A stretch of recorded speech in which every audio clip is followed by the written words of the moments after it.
الحمد لله نحمده ونستعينه ونستغفره ونعوذ بالله من شرور أنفسنا ومن سيئات أعمالنا من يهده الله فلا مضل له ومن يضلل فلا هادي له وأشهد أن لا إله إلا الله وحده لا شريك له وأشهد أن محمدا عبده ورسوله أما بعد. So last week we finished talking about the second misconception that the kuffar use to try to justify what they do or what types of shirk that they do, and that second misconception was they state that when we make inkar or we rebuke or we say that what they're doing is wrong and these types of acts of shirk or statements of shirk are wrong, they say the evidence that you're using from the Quran to prove that what we're doing is wrong, these are actually verses that were revealed by Allah subhanahu wa ta'ala regarding kuffar, regarding people who never entered into Islam and never claimed to be Muslim and had never said La ilaha illallah or anything like this. So how can you take these ayat and then apply them to people who say that they're Muslimin and say the shahada, and some of them will have prayed and so on and so on. So they say this is a false use or a false usage of evidence, in that this doesn't apply to this. And alhamdulillah, we mentioned or we talked a lot about what the author had used to refute this. And alhamdulillah, we came to see that evidence in the Quran, it doesn't matter who it was revealed for. What it comes down to is, what was it revealed for? What is the action or the statement that Allah subhanahu wa ta'ala is judging upon? So if Allah subhanahu wa ta'ala judges that a certain statement is wrong, then it doesn't matter who it comes from. And if it came from someone who claims Islam or someone who claims Judaism or anything like this, it doesn't really make a difference. The statement still has the same ruling. And likewise, if Allah subhanahu wa ta'ala judged that people left Islam for a statement that they said or an action that they said, or that they were deserving of being in Jahannam forever because of a certain statement or action that they said or did, then it doesn't matter the person who said it, whether they're Muslim or not, because we're saying that Allah subhanahu wa ta'ala judged on an action or a statement. He didn't judge or He didn't restrict it to the person who it was revealed for. So this was essentially what the author mentioned for the refutation or the answer towards this misconception. So this was the second one that the author mentioned in his book. The next misconception, he says, is it's the third one. And like we talked about before, this book revolves, or it's mostly around these first three misconceptions. And the author will, as we'll come to see, that he says that these are the three strongest misconceptions that the kuffar have. And if someone is able to understand them and refute them, then the other ones come a lot easier.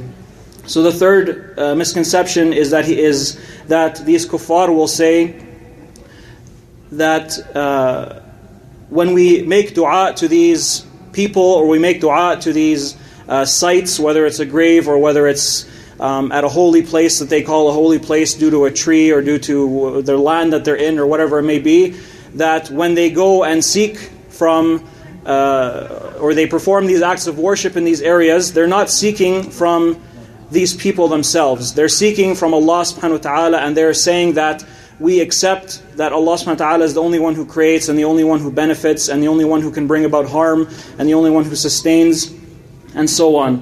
So we're not intending them in and of themselves, we're intending Allah subhanahu wa ta'ala, and these are intermediaries between us and Allah subhanahu wa ta'ala. And as you'll see, this misconception is very, very similar to the first misconception of the three. So the first misconception was that because they don't believe about these statues or these idols or these people who they worship other than Allah, because they don't believe that these things have any of the attributes of rububiyyah or lordship, which is that Allah subhanahu wa ta'ala is the only one who creates and sustains and so on, because we don't believe these things about these idols, then what we're doing is fine. So that's what the first misconception is. This third one, what it is that it's not coming down to beliefs now. What they're saying is that because we're not seeking something from them directly, we're seeking it from Allah. So we're placing them between us. That's what makes it fine. So there's a fine line in the difference between the two. but there is a difference. So, and this difference, it complies with the beliefs of Ahl Sunnah wal Jama'ah in that Iman is on the tongue and on the body and in the heart, and likewise kufr can be on the tongue and in the heart and on the body. So as we see from these two shubha, or these two misconceptions, one of them relates to beliefs. So they say, well, because we don't believe this in our heart, the action doesn't have this effect. The second one is where they're differentiating between two different actions. So this is, so if someone sees these misconceptions and says, I don't really get the difference, that's not completely unheard of, just because they are so similar in their nature. So that's the actual difference between the two. So then he says that the answer to this misconception, and again, many of the ayat that we talk about here also applied to the first shubha. So he says, the answer to this is that Allah subhanahu wa ta'ala says, وَالَّذِينَ اتَّخَذُوا مِن دُونِهِ أَوْلِيَاءَ مَا نَعْبُدُهُمْ إِلَّا لِيُقَرِّبُونَ إِلَى اللَّهِ زُلْفَى. Or that in Surah Al-Zumar, Allah subhanahu wa ta'ala said about the kuffar of Quraysh, that their statement is that those who they worship besides Allah, or those who we take as allies instead of Allah, we don't worship them except that they would bring us closer to Allah. So they're admitting that they're only doing this to get closer to Allah subhanahu wa ta'ala. The end goal isn't these idols, or isn't these awliya, or these sayyid, or whatever they call them. Their end goal, or what they're trying to reach, is Allah subhanahu wa ta'ala. But in this verse, Allah subhanahu wa ta'ala is saying that He's judging on them as being kuffar. So the fact that they made this claim didn't make a difference. And also that they would say, هَؤُلَاءِ شُفَعَاؤُنَا عِنْدَ اللَّهِ, or that when they would worship these idols, they would say, these are our interceders with Allah. So Allah subhanahu wa ta'ala judged upon them as being kuffar, and He sent His Prophet to them to call them to Islam and to fight the ones who didn't accept and who were stubborn and fought back against the Muslimin. So all of this took place with people who were doing the exact same thing that they're claiming. So this claim that, well, we're not intending them, we're intending Allah through them, this was the same action as the actions of the kuffar of Quraysh. So again, pretty much everything that we talked about before applies to this shubha as well. So I won't go over it again, just because it's just to save time. Whoever wants can go back to their notes or to the recording of those lessons. So that's the end of the third shubha, or the third misconception. So to recap them, because the author says that these are the strongest ones that they have. The first, like I said, is they say that, well, we don't believe about these things what we believe about Allah. The second one is they say that the ayat that you're using don't apply to Muslimin, or don't apply to someone who claims Islam, because they were revealed for people who didn't claim Islam. And the third one is that these actions aren't matters of shirk, because we're not intending them. Our goal isn't them, our goal is Allah subhanahu wa ta'ala. So these are the first three and strongest misconceptions that people will try to use. And like I said before, for those of us who have only spent their time in the masajid, or spent their time with Ahl Sunnah wal Jama'ah, whether in our homes or with our friends, we might find it strange why anyone would even need to talk about these things, because it would seem like, why would anyone make dua to other than Allah subhanahu wa ta'ala? Or how could anyone have these misconceptions, because they seem so ridiculous? Like, why would you put something between you and Allah subhanahu wa ta'ala?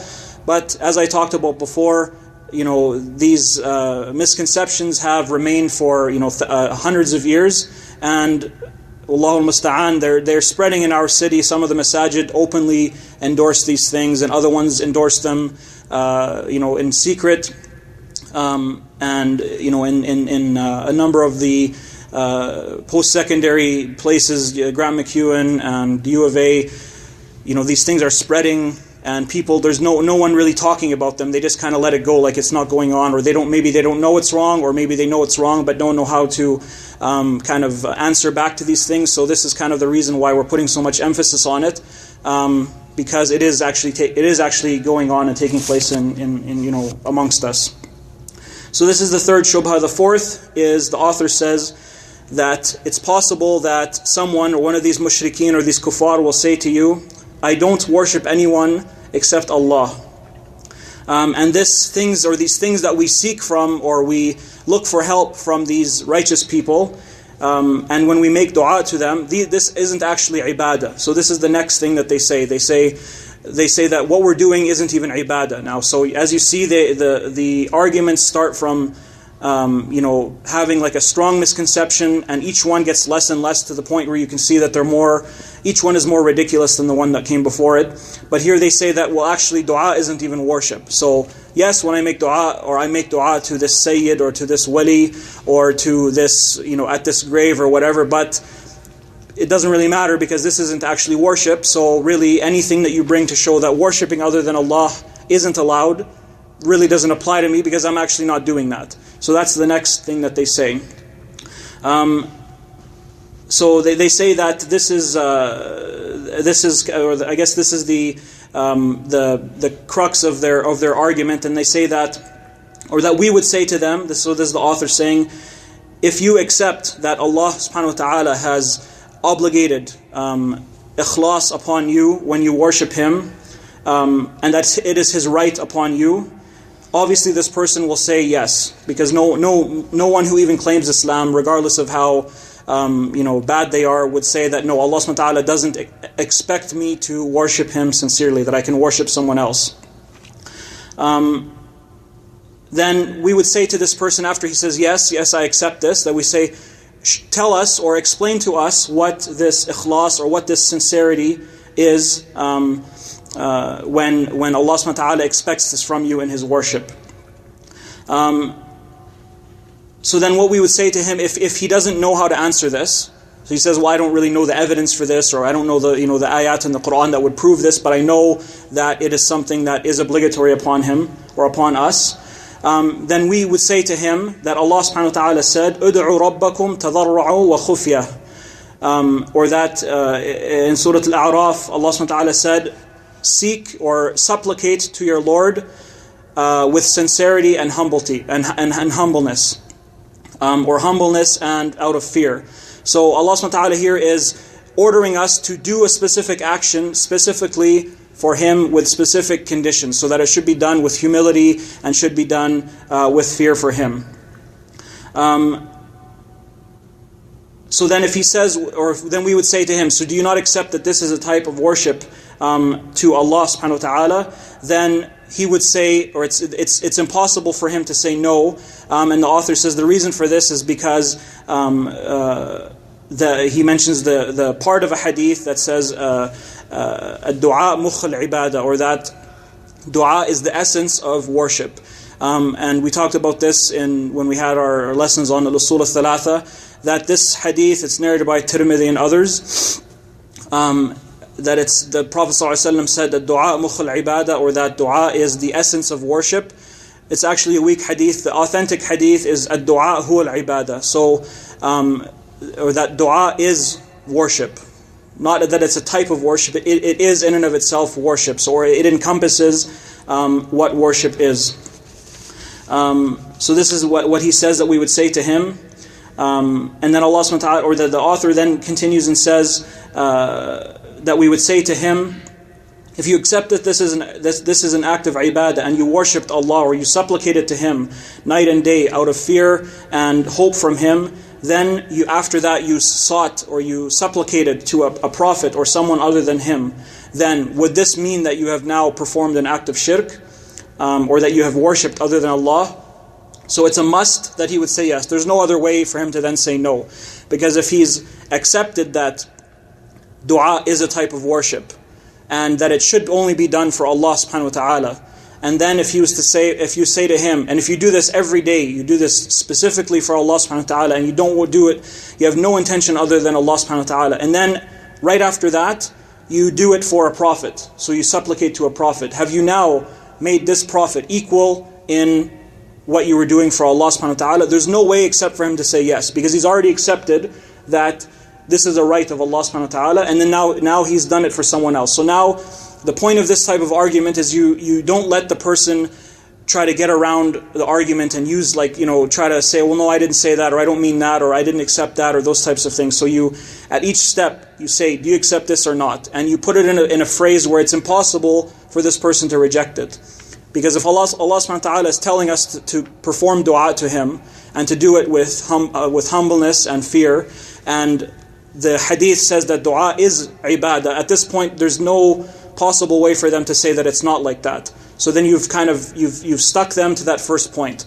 Then you say, so you do it only for Allah, and then you do it for someone else. Now when you do it for someone else, isn't that the same as when you did it for Allah subhanahu wa ta'ala? Obviously he can't then say no. Because, well, what's the difference then? If you did the exact same action for two different causes or two different reasons, in the end it's the same thing. So now you've trapped the person in that sense at that point. So then after that we would say to him, and also when Allah subhanahu wa ta'ala revealed these verses regarding these types of things, that these came down for people who would do the same action as you, so that they would worship, or they would perform, or they would supplicate for people or statues, or whether they were alive or dead, they would do this for people and so on. And this is exactly what you're doing as well. So this is essentially what this misconception revolves around. The attempt for these mushrikeen, or these people who perform shirk, to run away from the idea that dua is actually worship.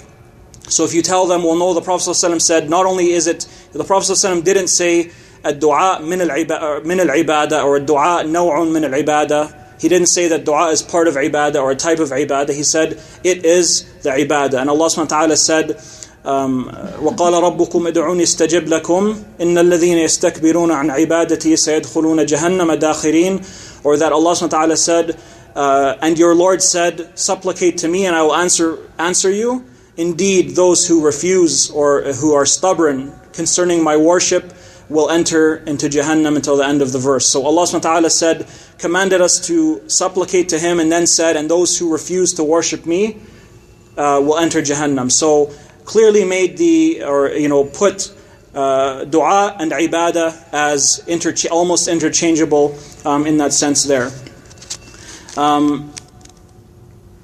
So this is the fourth shubha, and inshallah we'll stop there for tonight, and then we'll continue next week. We'll finish this, and then we'll go on to the fifth and probably the sixth, because as we go through each one of these shubuhat, or each one of these misconceptions, gets quite short, so we can probably do 2 or 3 a night. Wallahu a'lam.